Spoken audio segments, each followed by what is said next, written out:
Hey everyone, Michael Kreslowski over here at Team K Realty at RE/MAX in Corvallis.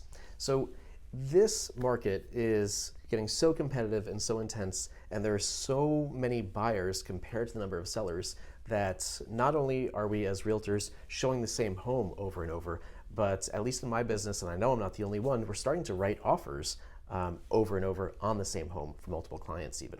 So I wanted to address that, and the purpose of this video is something that I can share with my buyers, but also share with the listing agents so that they know what my philosophy is on this. And hopefully if you're a new or potentially new buyer to this market or to working with me, this will help give you a little bit of information about my mindset as well in the process. So how can that possibly be, right? Doesn't it sound like an inherent conflict of interest to be writing multiple offers on one house?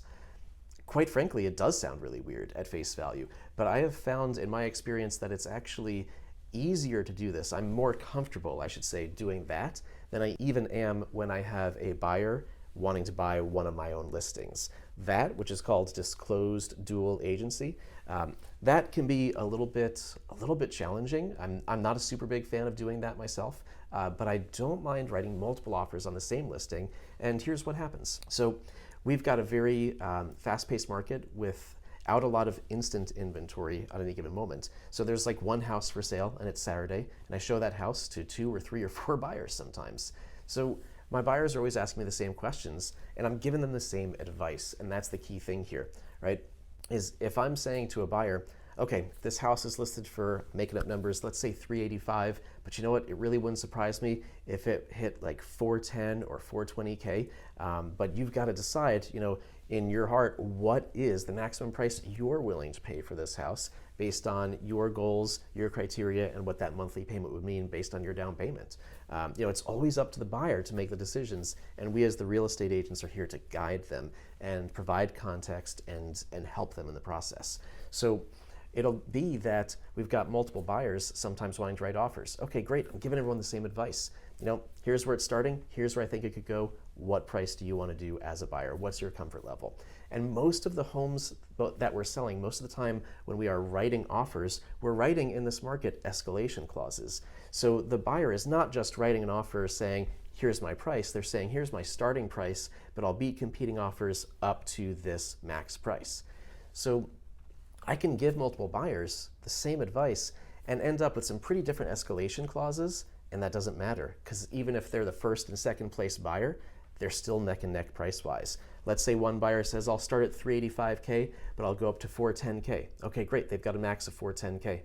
If my other buyer says, I'll start at 385K, but I've been house hunting for 6 months and it's just getting really hard, I'll go up to 435K. Well, they've got a max of 435K.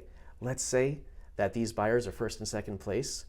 There's not a, $25,000 difference between their offers. Their max prices are saying that this buyer will beat a competing offer by maybe a couple $1,000s. Their max prices are still functionally neck and neck.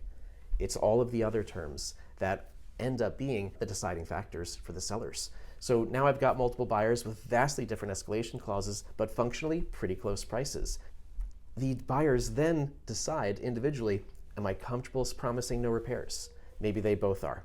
They're still pretty darn close offers. Then they decide other things like, am I comfortable with appraisal gap coverage verbiage?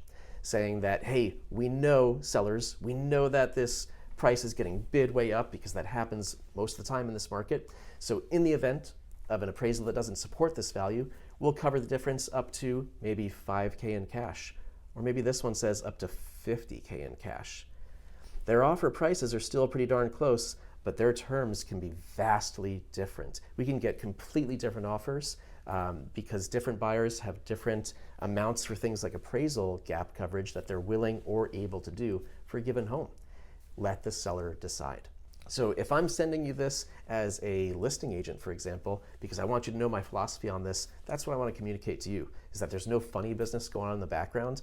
I'm giving my buyers the same advice, and they're still going to probably come up with some pretty different offers, and we just want the seller to decide. And if I'm showing you this or you're viewing this as a buyer or potential buyer of mine, I want you to know the same thing, that there's no funny business. I will never be disclosing to another client of mine what your offer looks like in any way, shape, or form, nor will I be disclosing to you what someone else's offer looks like. I will, however, of course, be letting you know, full disclosure, that yes, I'm showing this house multiple times. And sometimes, yes, just so you know, I've already written an offer on it. You will know all these things as you decide to move forward. There will be nothing going on behind the scenes that you're not aware of, because I want to make sure that you know what's happening so that you know that it's fair. There's nothing to hide there. So that's my philosophy on writing multiple offers on the same home, given the market conditions. I'm curious what other realtors in other areas are seeing and what you're doing too. So thanks for tuning in, and I hope this finds you well. It is a really competitive market out there, and it is a pleasure and a privilege to get to be of service to you as my clients if you're one of my buyers checking this out. So thank you so much. Bye for now.